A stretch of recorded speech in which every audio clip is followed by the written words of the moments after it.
Bismillahirrahmanirrahim. Assalamualaikum warahmatullahi wabarakatuh. And good evening to everyone. So here we again in another episode of Let's Talk. So today we're going to discuss more about dyslexia student. So let's find out. Let's go to my office.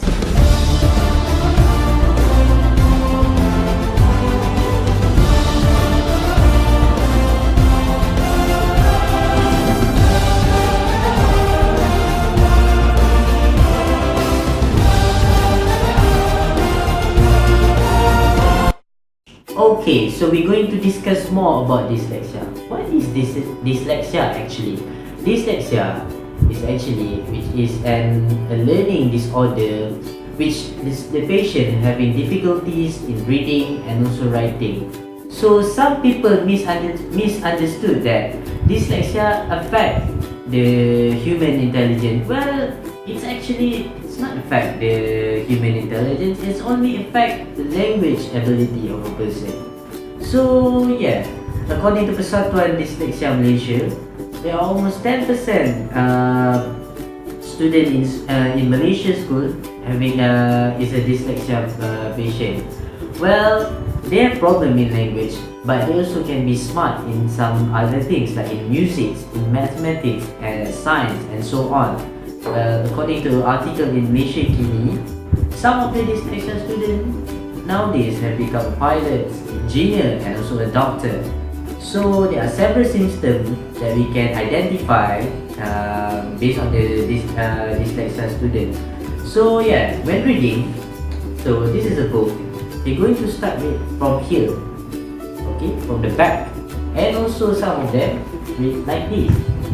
So if we identify someone reading like this, they might be a dyslexia patient, and also they might confuse with letter B and D. So yeah, my team just went to the SK Padang Kemunting in Terengganu, where we're going to make and research more about dyslexia students. What are the challenges they face when they are learning? So how are we going to deal with them? So let's find out.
Cegah tadi. Sama juga dia atas bukit juga.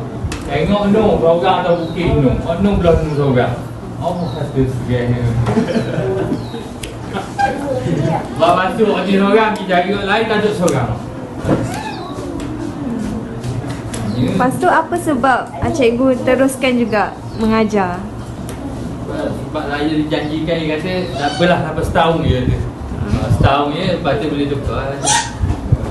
Sampai kali ni bila mengajar sana 4 tahun di KL, lepas tu balik Terengganu tu, balik Terengganu saya rasa okey. Sebab Terengganu ni ramai boleh pemulihan.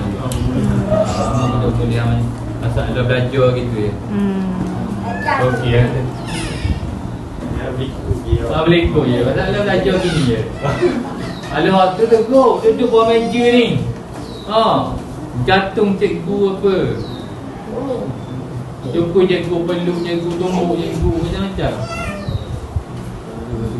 Malu ikut. Dah ikut, tak faham pun.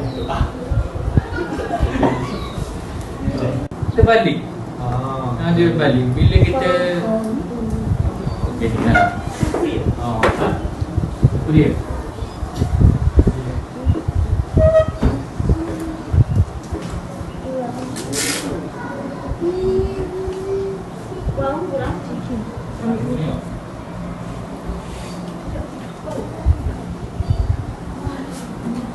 Mana?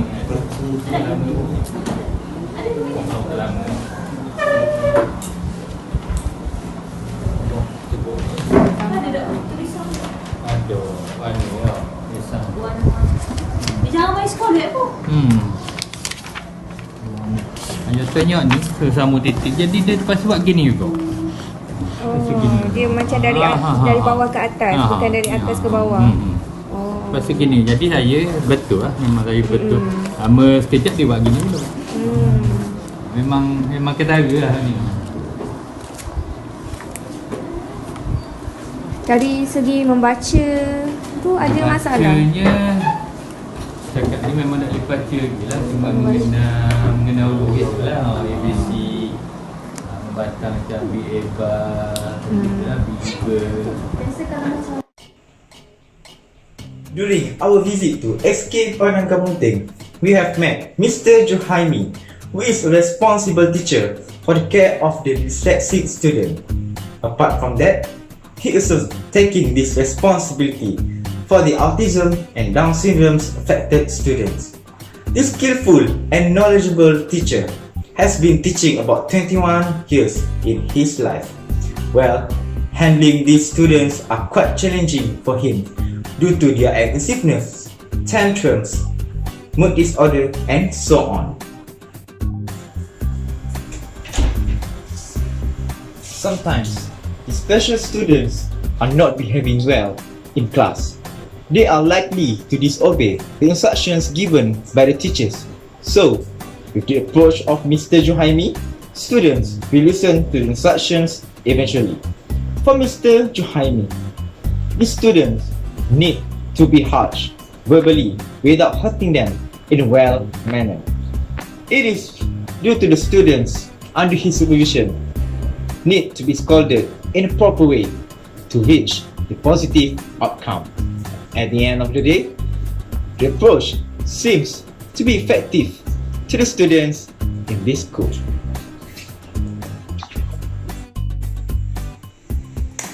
Besides that, Mr. Juhaimi's journey with these special students is not as simple as that. He was taking a few courses related to this special education before this in order to give the best education to these special students according to the syllabus given by the Ministry of Education. Last but not least, with his determination and passion, he managed to educate and care this student in his own ways.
Semua susun.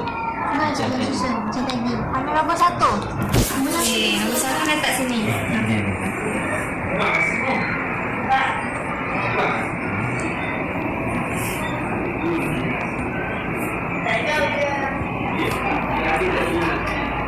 Okey. 4 letak kan?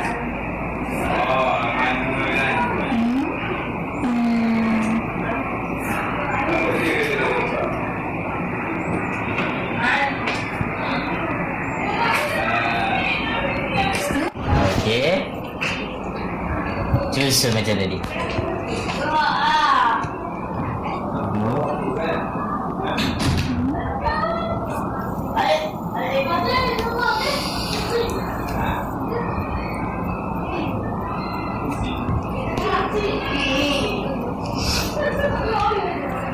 Cuba susun satu baris macam okey, betul? 7 kat mana? Nombor 7? Lepas nombor 6 nombor berapa? Mana nombor 7? Lepas tu? Nombor 8?